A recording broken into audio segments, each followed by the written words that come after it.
Our angel investors, what was amazing about them was that they had been operators like you. They had been operators themselves before founders.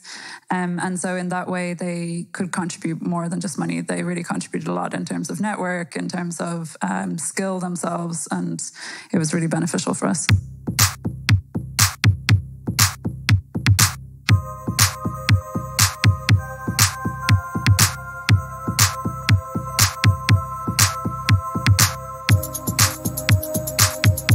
This is Female Business Angel Podcast. Your go-to destination if you're a business angel or would like to get into angel investing and don't know where to start.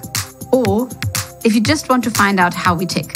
We're Tina and Katja, both business angels from Berlin. Well, I'm a VC now. We will interview established female business angels about how they got started and how it is going, including all the best tips and tricks. So get ready for some insider stories and personal empowering moments and revelations with these incredible women. Welcome to this journey with us. Hello from the beautiful Scene Ventures studio. So Scene Ventures is a pre-seed fund investing in early stage startups. They love cool products. And yeah, you can check it out at scene.io. And today we have a super, super cool guest who is Emma Tracey.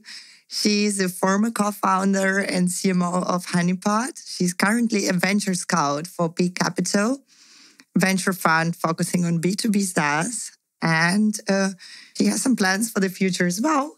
She cannot reveal yet, but we want to talk to Emma about her professional career so far, her interests, passion, and especially angel investing, as this is the topic of this podcast. Welcome, Emma. Hi, thanks for having me. Of course. Tell us a bit about yourself. What are you doing? What was your journey? Sure, yeah. I'm from Ireland originally.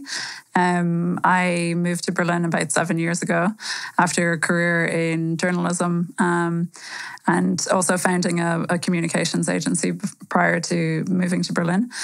And I moved here with the intent to found something, also with the intent to be back in Europe, a bit closer to family again. And I founded Honeypot in 2015 with my co-founder Kaya, and Honeypot is a developer-focused job platform. We exited from Honeypot in 2019 to Tsing, or New Work as the whole company is called now. And I left the company at the end of 2020, so around December 2020. So it's crazy. It's almost been a year now. Yeah. Time goes fast. Yeah. And so that's kind of my entry point then into angel investing via the exit of the company, and it's been an exciting few months since then. That's really cool. So did you jump straight into angel investing after leaving the company? How did your first angel investment happen? Yeah, the first angel investment actually was kind of an interesting one. It just came really through my network, almost directly after the exit, actually. So we exited it in April 2019. And in May or June, someone which I knew fairly well from kind of like the developer scene in Berlin and particularly from GraphQL, came and approached me and said he was doing a new angel round. And so it was like a bit intimidating, at first. To kind of think through like, okay, well, what exactly is involved with an angel investment? How do I evaluate it? Am I making the right decision, etc.? And obviously exit, it was, the first time in my life really that I've had a bigger amount of money. So, I was a bit intimidated by it all. But I was so happy in the end that I ended up doing that angel investment, and it was a super small ticket, but it kind of gave me the first steps in. It gave me a bit of confidence, and the company has been doing incredibly well since then. It's a company called Graph CMS. And so that was my first entry into angel investing. That's really cool. Were you in touch with angel investors when you were a founder yourself? We were actually, yeah. So did you pitch to them, or did they approach you? How proactively? How was it? Yeah, so we did have angel investors in Honeypot, and we had some really amazing ones. So one I frequently talk about is Felix Plog. He was the founder of, or one of the co-founders of Food Panda. And he came on board because I actually went to see him talk at a family event, and he was talking about how to scale a business. And he actually gave a shout out in that to Honeypot, saying something like, you know, you really have to think about different channels to use, especially in developer hiring, and we're using Honeypot and we love it. And I was in the audience and like, oh, that's so cool. Like, so I wrote him on LinkedIn, and then we kind of got to know each other. And in the end, he became an angel investor, which was a great lesson to me of like staying involved, you know, in the community, of attending events, connecting with people. You never know where it's going to lead. And so our angel investors, what was amazing about them was that they had been operators like you. You know, they had been operators themselves before founders. And so in that way, they could contribute more than just money. They really contributed a lot in terms of network, in terms of skill themselves. And it was really beneficial for us. So they were like extended strategic team. Exactly, yeah. Which is really cool. Super helpful. Yeah. And then, so you exited your company and you jumped straight into angel investing by accident. So, yeah. Did you plan for that, or were you going to travel the world and see what's next? Yeah. And how many angel investments have you done since then? Yeah. So, I mean, I definitely had eventually a plan that I wanted to travel the world, but COVID came, obviously. Yeah. So that first angel investment was while I was still with Honeypot. And so I didn't do another angel investment for a year after that, actually. And I think I had the same timeline, like start from the first angel investment. Year passed. Oh, nice, yeah. And what was the reason for you? I just didn't find anything, or it didn't find me. So, but yeah, I think that's the lesson, I guess. No rush. Exactly, yeah. I think it's a really interesting way to do it, because I think you learn a lot by kind of getting the, investor updates, seeing how the companies run, and you understand how to ask better questions. So that nice speed, slower speed is useful, right? And you learn a lot by due diligence in companies as well. So like I always try to be mindful of founders' time and never waste their time. But I mean, you approach companies, so you learn a lot, even if you don't invest yet, or even if 100%. They don't want you as an angel investor maybe either. Yeah. So, Totally. Yeah. So it was a year between my first investment and my second one. And I think the motivation coming into 2020 was I wasn't working at all anymore with Honeypot. I had intended to travel, but COVID. Yeah, I think we all know, right? And so I wanted to demystify a little bit this side of growing a business. I wanted to see what it felt like on the other side of the table. And so I started taking angel investment much more seriously and really talking to a lot of different companies. And so since that time, I've done 4 angel investments. Cool. Yeah. How did, during the COVID, we were all sitting, in our flats and on Zoom. So did you just start reaching out to people, telling them, hey, I'm doing some angel investments now? Or how did that happen? Because I found it really challenging I also love attending events, meeting new people, but this networking part was really hard. You could meet someone for a coffee walk, like under the snow and rain. And then there were these Zoom conferences and Hop-In came in, virtual networking. But I don't know, I found it exhausting as well a bit. It was cool, but... It can be exhausting. I mean, I think you're like the master networker, to be honest. You were one of the first people I met towards the start of my angel investment journey, and you helped introduce me to quite a few people. And I think that's like a big thing, try to identify people who are already active and seek advice from them. Maybe they don't always have time, and that's part of the game. Don't be offended if people don't reply. That's just part of it. They don't mean it badly, try to get connected into different angel groups. So, there's some great Slack groups for angel investing, particularly for female investors. We're both part of Evangelistas, for example. Attending events, talking to former colleagues, employees, and kind of just getting the word out that you are looking to invest. It's just a process of making your intent, I guess, as visible as possible, even though it can be very tiring. And your background is in marketing and in PR, so I guess you're master of that as well. Well, let's see, hopefully. We met through the common angel investment through remi.so. Exactly. So it's a cultural OS for remote teams to female founders who really wanted to have half of the cap table with female investors. And I think they managed at the end. They did, yeah. It was really impressive. It's not the classical setup, unfortunately, but that's what we are striving for, right? 50-50. Exactly, yeah. I mean, the cool thing was the second investment that I did after that, Vitamin is what it's called. It's a financial planning tool. Andrea. Yeah, exactly. Hi, Andrea. They also have a very strongly female-led cap table, which is really cool to see and makes a lot of sense for that product. Yeah. And you see that, I think, now more often. I don't know if you agree that people are specifically looking for a more diverse cap table than they have been in the past. That's why we started this podcast as well. So we are being approached by female founders and they asked for angel investors, for female angel investors. And normally they name a few women who are always in the press, who are role models for us. We would like to have them at the podcast, at this podcast here at some point.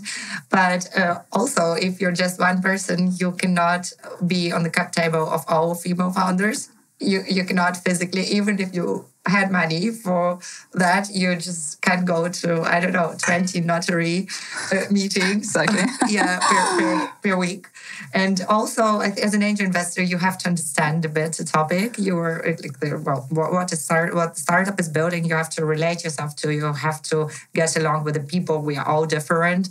And so we decided, okay, why not to shine a light on, female angel investors, like other female angel investors who are not every week in the press, maybe, and maybe we're doing less investment, but they are still there, and it might be the perfect fit for a female founder out there. Yeah, so it makes a lot of sense. One of the reasons, for this podcast as well. Yeah, I love that. I think it makes a lot of sense. I mean, it's now not just enough to have a diverse team. I think having a diverse cap table as well really reflects on you as a founder and your ambitions, I think, for where you want to take the company and what type of product you want to grow. So I'm glad to see initiatives like this which shine more light on it and also knock down the barriers, because it's intimidating at first, but I think like podcasts like this really are demystifying it and showing that it's not as difficult as it seems. Yeah, I agree. It's a bit of imposter syndrome feeling. It could be. Yeah, definitely. If you're not, so we had ladies here. They are coming from the financial background, M&A. So for them, it was more natural, maybe. But I totally agree. Yeah. It's like you feel like you're like in the wrong shoes, maybe. I don't know. I mean, I can totally relate to that, because I studied literature in university, literature and film, so not coming from a finance background at all. And so, building the company as well, like learning, everything about P&L and everything about financial reporting was kind of, a big step to take. And then learning a little bit more about finance and investment also was kind of an area that I just wanted to make sure I understood. For I think any person, any woman as well out there, like just that sense of being able to reach financial independence is really positive and really inspiring. So. Yeah, because they can help other women. They can improve the world. So what is your criteria? Like, what is your investment focus you're looking for, and how did your experience as a founder shape it? I guess. Yeah. So I care a lot about the team. So I want to see that there's kind of a good mix of skills, and I want to see that there's determination and grit in the founding team, and I want to see that they care really about the users who they're ultimately serving, because I think you need to have that kind of like passion for what you're solving to be able to keep going in the really hard times, and I like to be able to see that founders just themselves can at least get the product somewhere off the ground, So I like to see a kind of a good mix of skills. So I really start with the team. And then I like products which I can understand, essentially, I mean, I've been working now in HR tech marketplaces for quite some time. And then, of course, I look at B2C products, which I would use myself. So it's quite broad, I think, in terms of what I would potentially invest into. But I do want to understand, the use. Yeah. Sometimes I do invest in...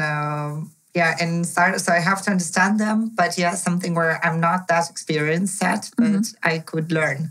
But then I need to have a feeling that they kind of need my expertise, for example, in sales or the staff. Yeah, I mean, So it's that nice would to be feel able to like you can contribute. Yeah, exactly because you can help. otherwise, Yeah, I I'm not agree. the lead investor, so Yeah. That's interesting. And how do you moving forward? So you're scouting for peak capital, and you will continue your own angel investments like selectively, I guess. So will you have like prioritized differently? Do you look? Is it a different angle you use to evaluate deal flow? Yeah. I mean, so right now I've really like stopped my own personal angel investment. So I'm starting my own new company, and I'm obviously investing into that. And I didn't want to have too many different focuses. So I'm doing my own company, and I'm doing the Venture Scout program with Peak. And for Peak, I'm looking kind of at B2B SaaS marketplaces. Yeah, but I don't know. Have you ever received like a really crazy pitch, or where you approach like in a really like some extraordinary way or unusual way by like a founding team that you would remember and you would like to share on this podcast? I mean, I have huge respect for anyone who puts themselves out there, and shares a pitch. It's not an easy thing to do, to put out an idea, put yourself out there. So I really respect anyone who comes forward actually with a pitch. I think one thing which I saw, which I really liked, was a very, very young team. I didn't actually end up investing into them, but they actually shared like a video of themselves pitching it. And I mean, if they just sent it.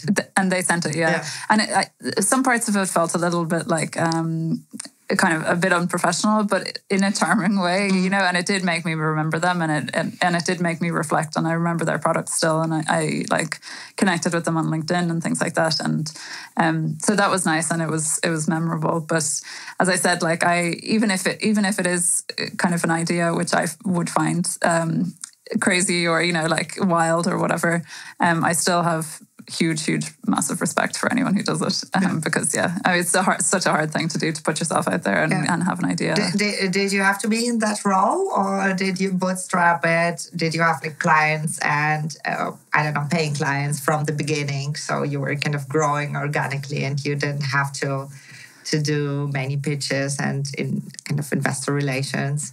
Yeah, so luckily my co-founder Kaya was quite well connected in the Berlin scene already. So he did a family and friends round, which started us. And then we were very quick to revenue with our model and quite high ticket size per hire.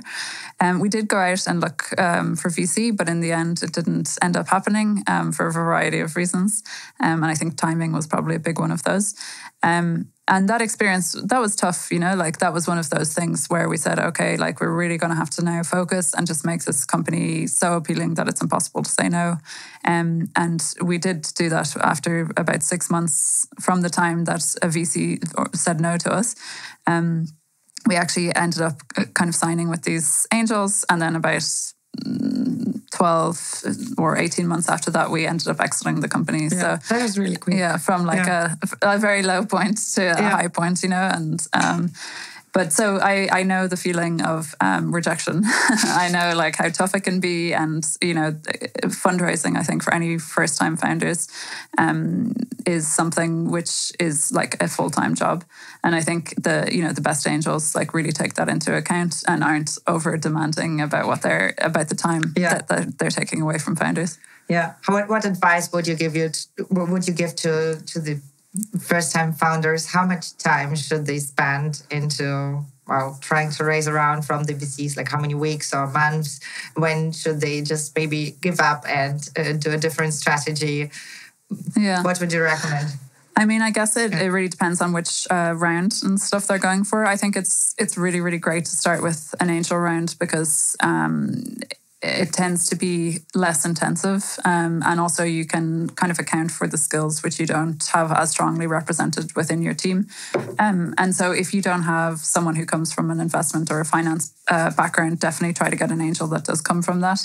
And that person, then you can rely on them to tell you, okay, given your market, given your stage, how long should you actually be spending on this pitch? But do account for 95% time of at least one founder for at least 3 months, I would say, because it's such a time-intensive process if you really want to do it right. And then there are also, so from what I've learned, there are like fundraising peaks, kind of seasons. So for example, now it's almost over. So everyone is moving towards to sit under the Christmas tree with the mulled wine, so to go on ski holiday. Yeah. And then it starts again, I guess late January, something like that. And then in the summer, it's the same. I think August is, July is like a holiday season.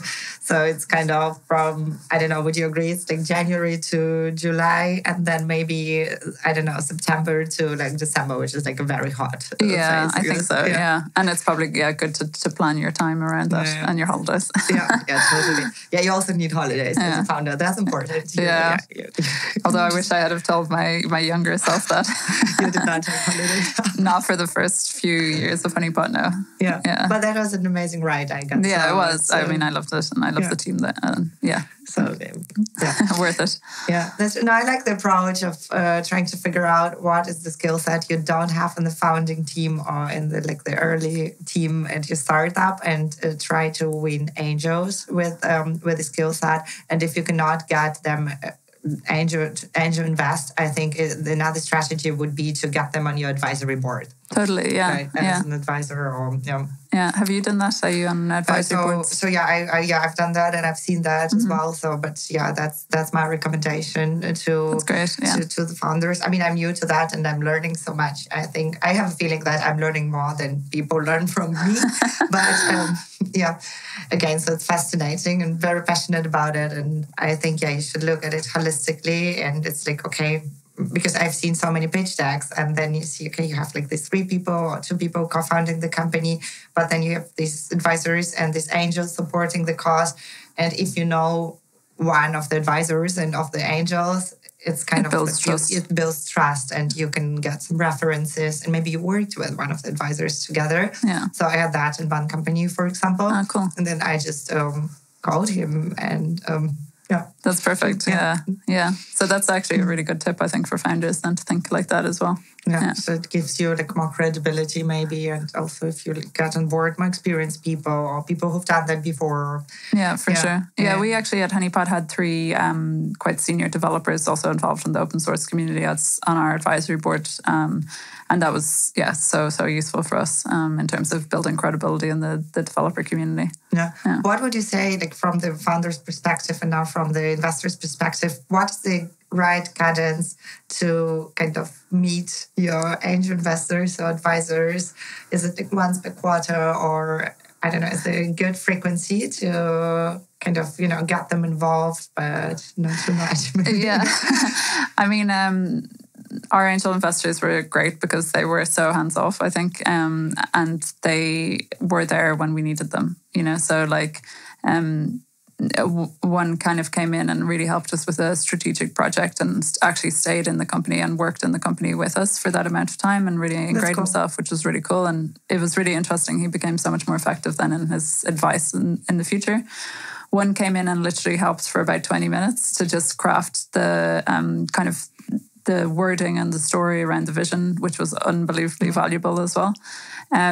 So for me, the best angels, from a founder's perspective, are the ones who are hands-off, but there when you need them, when you ask for their help, essentially. And from an angel perspective, now myself, I try to apply that same thing. So I do try to invest into companies where I can be helpful, but I don't assume a role. I don't assume there's a role for me. I wait and I see if they need something and ask. And I think like a big thing about angels that's useful for founders is actually just their network and their connections more than anything else. Yeah. And I think maybe the outsider's perspective also, like come in and just, I don't know, make a suggestion to the wording or how to frame your vision. And because you're not kind of professionally blind. You're not doing it for 5 or 6 days per week. You just come in and you see things differently. So like the fresh perspective. Yeah, for sure. Yeah. But we had Gloria Bioline here on the podcast like a couple of weeks ago. And she was talking about being a pull angel. So it's not a push angel, but they can pull her if they need her. So, I like that. Yeah, that's very cool. Yeah, for me, sometimes I feel like, okay, I was not helpful for months. Maybe I should reach out. Maybe I should do something. But I think I'm going to learn from you, ladies. So that's a good strategy. Yeah, so super cool. So how should startups approach you if they have a B2B SaaS product? Should they just reach out on LinkedIn? Exactly, yeah. So just reach out to me on LinkedIn. And yeah, usually sending the pitch up front as well is great. I really always appreciate that too. Yeah. Exciting. That's really cool. Cool. And maybe just to close down. So we have 2 questions. So one would be if you could change one thing in the world, what would it be? It would be something like that. Wow. It's kind of big, but... Great question. First thing that comes to mind. So many things are racing through my head right now, but probably one of the things would be seeing more women with young children or pregnant women being involved in business and kind of visually there, I don't know if this makes sense, but to have more representation basically of women who are either pregnant or with young families in business, in cultural life, in angel investment. Yeah, different life stages. Yeah, to kind of show that it's possible. Yeah. Okay, that's one for me on that one. Totally agree. Yeah, but so many things popped into my head, but yeah, this is definitely one of them. The first one, I totally agree. I think, when you become a mother, it becomes your full-time job, sometimes at least for the first month or for the year. But then, of course, you also have this intellectual curiosity, and you used to be part of this incredibly buzzing startup world. So actually, when I started to angel invest, I had my daughter at home. She was still very young. We had sleepless nights, so I decided, okay, I cannot go and work for a startup or build a company now because I'm just sleep deprived and I cannot work for 80 hours per week like I maybe used to, well, including, of course, party and traveling. I think no one can work 80 hours per week physically. And I decided, okay, but I really want to be involved. So that's how I started mentoring startups and advising. And because, and I was still working at Spotify and I had my startup at home with a little Nina. And that's so cool. I love that. So you're turning kind of the limited time into actually a chance for something totally new. Yeah, because I wanted to be involved, but I could not physically work there as an operator. So, because they had another startup, a job, and then said, okay, I can be maybe strategically valuable, or I can leverage my network and my experience. And so that's how it happened. And maybe just to recap, so what is the advice you would give to the female angel investors if you could give 3 bullet points? So do this, to that. Yeah.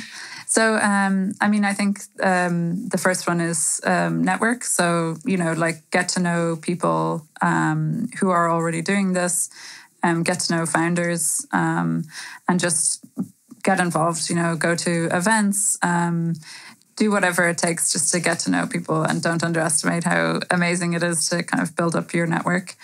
The second piece of advice is probably angel investment sounds like it's something that takes a lot of capital, but actually the investment sizes can be much smaller than you think. You can also even start in syndicated deals, also via platforms like angel.co. And you can start to understand and learn more about terminology, how other investors look at deals, what your criteria are. And understanding that criteria for yourself is really important. What are you interested in? Where do you want to make a difference in the world? What kind of things do you want to invest in? And I think then the third thing is just don't be intimidated. Just do it. Just start investigating, start understanding. And just take the step. It's fun. That's perfect. Yeah. So summarize. So network, build your network. Don't underestimate it. Get involved. Just start, and maybe start with syndicates or with just helping, and then define your criteria. How would you like to see the world tomorrow, and support it. Exactly. And, join the movement. Yeah. Cool. Well, thanks, Emma. Thanks for having me.